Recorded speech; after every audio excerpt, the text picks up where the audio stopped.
Dinner on a dime. My next guest is here to dish out 2 delicious dinners that cost under $10. So it's easy on you and it's easy on your wallet.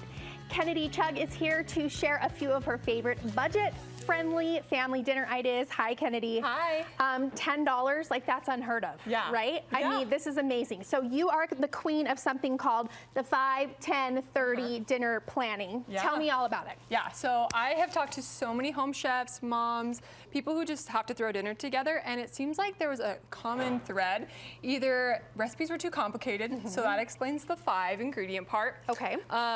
Or they didn't have a budget for like these fancy braised short ribs every night, so that is the $10 portion of it. I love that. Or they didn't have the time, so that is the 30. So that is my 5, 10, 30 series, and it's just kind of come together, and I've created so many recipes, and I'm sharing a couple of my favorites with you today. Okay, let's jump in. Let's go to this first one. Yeah. I'm very excited to see. This one is a Cajun gnocchi. Yeah, it sounds kind of fancy, but gnocchi is actually one of the ingredients that you can find. I've seen this at the Dollar Tree. Oh, really? Yeah. So I have to admit, I've never done like the vacuum sealed gnocchi. I've never tried it. It's so great. It's like ready to eat as is. We're just gonna add some ingredients to it, and then basically just let these flavors melt in the oven. So the next ingredient I have is andouille sausage. Okay. Any smoked sausage would work.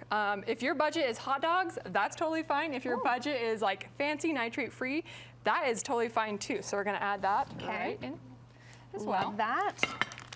And a bag of frozen peppers and onions is the next ingredient. Oh, that's nice that they're already mixed for you. Yeah, so kind of the... Don't even have to cut them. They're just already together. That's perfect. Some people say that this breaks the rules of the 5 ingredients because this is kind of a couple ingredients in one. I disagree. I think too. it counts as one because it came in a bag as one. I do too. I don't have a fancy chef brain where I'm thinking of all these ingredients. I have a busy mom brain where I'm thinking of these things in terms of like grocery items. So if it's one purchase, it's one ingredient to me. I agree. Okay. Okay, next we're gonna add some Cajun seasoning. Okay. And a little bit of oil. Easy. Easy. Toss this together. You can use hands, tongs. Beautiful. I love all the bright colors too.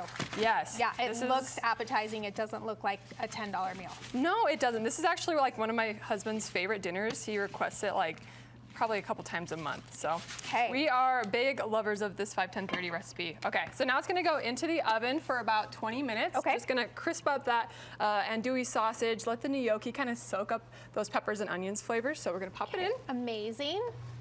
And it smells so good in here too. That's like, oh, it smells so fresh. Okay, so through the magic of TV, you've got one finished for us. Ta-da! See what it looks like. Oh, so good. So I like to finish it off with just a couple tablespoons of cream cheese. Okay. This is our 5th ingredient.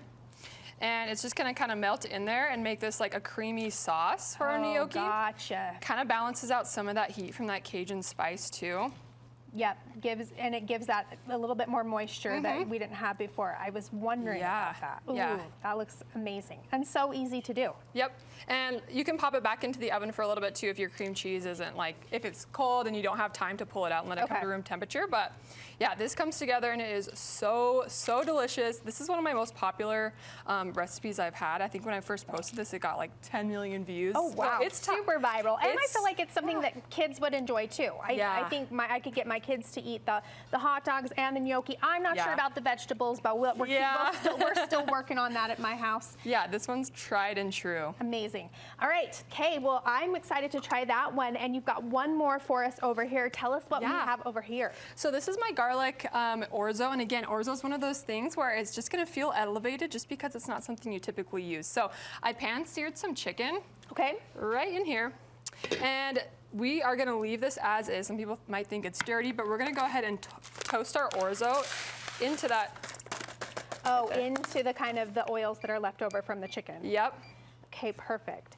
And then I've actually never used orzo, so it's kind of like a rice family situation, right? It is, yeah. It's pasta that's shaped kind of like rice. Oh, okay. So, yeah. And so, yeah, toast it into all of those leftover. It's gonna pick up a lot of that flavor. Beautiful. We're gonna add in, this is a whole clove of garlic, or a whole head of garlic. So this is for garlic lovers right here. Okay. I am a garlic lover for sure. Yes, same here. And again, it smells amazing in here because of the garlic. And it's so cheap too. A whole head of garlic is like 70 cents. But packs a big punch. Yes, so we look for like flavor bombs when we're developing these recipes, and garlic is definitely one of those. That makes sense. Speaking of things I look for, this was pre-marinated chicken that you would find at the butcher. Okay. And it's a super good hack because it comes with a lot of flavor and costs basically the same as if it didn't have that marinade on it. So it saves me time, saves me mental thinking too, like, oh, what am I gonna marinate the chicken?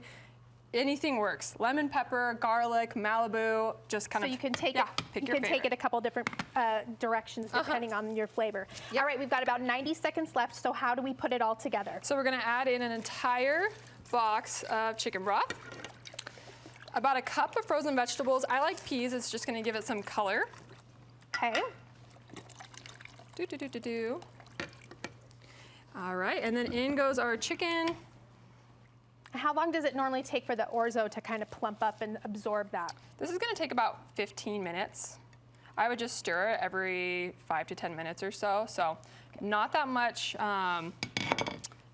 thought or like manual work. You're just gonna kind of pop the lid on it, let it cook and kind of absorb all those flavors again. Let it simmer. Exactly. Okay. Yep, set and forget it. You can finish this with lemon, parsley, whatever you want. I love these 5, 10, 30 recipes because they don't have to be exclusive to just this. This is a frame. You can add whatever you want, make it your own, add what your family, what your kids will eat, and then that's basically it. I love it. Yeah. So give us a couple other like little tidbits of recipes that you've had that have been really successful that people could find on your socials. I love picking up pork tenderloins because they're always on sale. So I did a skillet, kind of similar to this, but up in the oven. It had apples, onions, and it just was so perfect for this cold weather we've been having recently.